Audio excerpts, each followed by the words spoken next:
I'm Pastor Joel Clark, pastor of the New St. Paul Baptist Church in Eden, North Carolina. I'm also the founder and executive director for Focus. It stands for Fostering Opportunities in Communities and Uniting Services. We are in Rockingham County, and our goal and our desire is to work within the community, see what the community needs, and meet the community's needs, and also providing services, opportunities with other nonprofits and organizations and businesses within our area to just, meet the needs of the people, right? So one of the things that I personally have found out, years ago, just simply by going to the doctor, was that I was borderline diabetic. Mind you, high cholesterol, high blood pressure. So my doctor at the time, he's not big on giving medicine. He said he doesn't like to write prescriptions. He said because if you do certain things, change your lifestyle, he said he can avoid writing a lot of prescriptions. So of course he wrote me the prescriptions for type 2 diabetes, borderline. I was taking, I can't even call it. But it'll come back to me. But I know I was doing cholesterol medicine, high blood pressure medicine. But he shared with me that if I would just change the way that I ate, and that was don't eat anything that's white. He said, imagine, he said, I want you to close your eyes. He said, me and you, let's walk through a forest. He said, do you see any potatoes growing? I said, nope.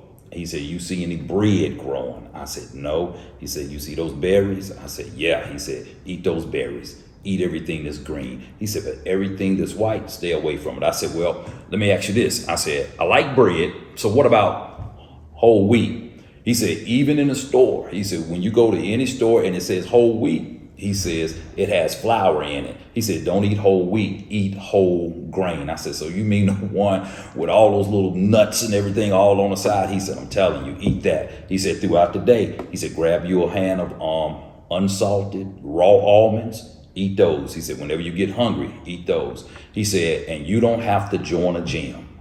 He said, because 9 times out of 10, you join a gym, he said, you're not going to go and there's money down the drain. He said, just get outside and walk. He said, 30 minutes. He said, if you can't walk 30 minutes, he said, start off with 15. He said, but get active. You stay active. He said, that way, he said, it'll bring down your blood pressure. He said, it'll bring down, your sugar and everything. And so I started doing that. But then my thing was, I just love sweets. So fast forward, borderline A1C was running like at 7. So just input this. Insurance, dealing with insurances. So I'm actually on the Affordable Care Act, which they used to call Obamacare. So the insurance that I had, it went bankrupt. So I had to switch insurances. Now you got to look at this. When I had to switch insurances, I had to see if my doctor would take that insurance. He didn't take that insurance. So now I'm out here. I have to find another doctor. Meanwhile, I got these prescriptions I got to get filled, and they are running out. So I actually found a doctor in Greensboro, and where my primary care physician is, and I found another doctor in Greensboro, and Dr. Bakari.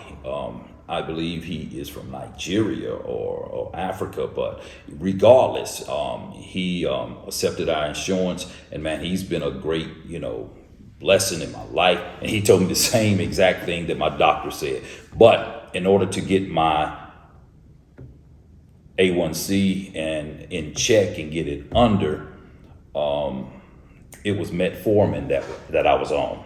And so let me back up on metformin. What I discovered just by individuals that were in my family, my mother-in-law, and I had individuals, I said that I was a pastor, individuals at my church that were on metformin. Since I'm not a doctor, I can only speak on experiences, right, that I've had. Everybody told me, get off metformin. It is not good for black people.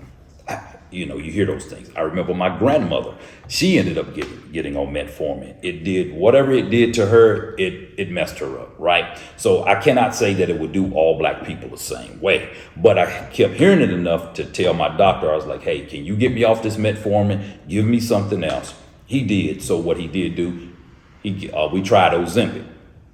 Ozempic worked well for me.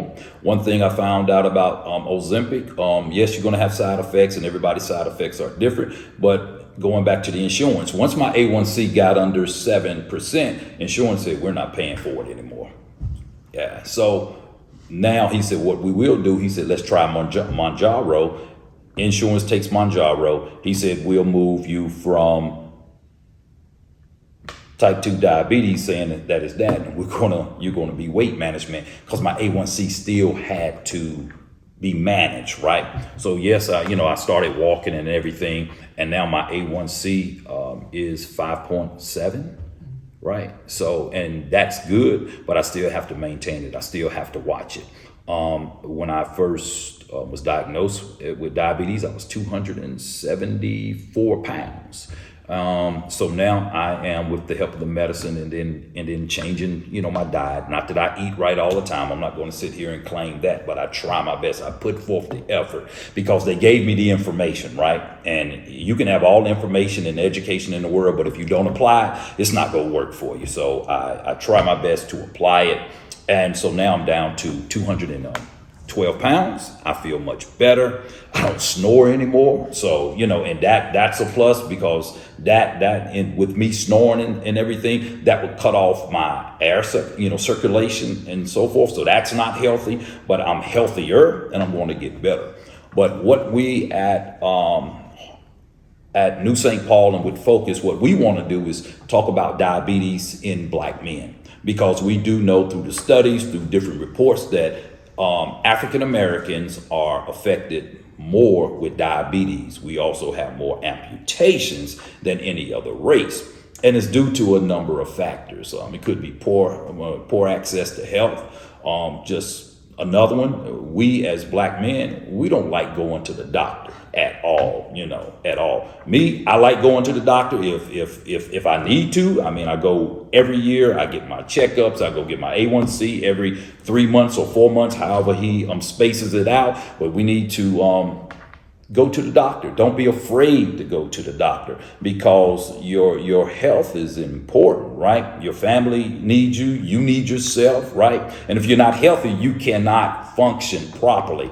And to avoid these amputations and everything, we need to get the information. We need to have access to, great health care. When you get health care, then you need to go and get you a primary doctor. Stay connected with them and do that. So what we want to provide at New St. Paul as a hub, right? We want to have a place where people can come, and Cone Health comes in, provide resources, information, do some screenings and everything, so that we can have people in our community better, because we're better in our homes. Our community will be better. You'll be a better husband, a father. You'll be able to see your kids grow up and grandkids. So that's what we want to be able to do. We want to target this diabetes, and let's get it under control so that we can be productive individuals.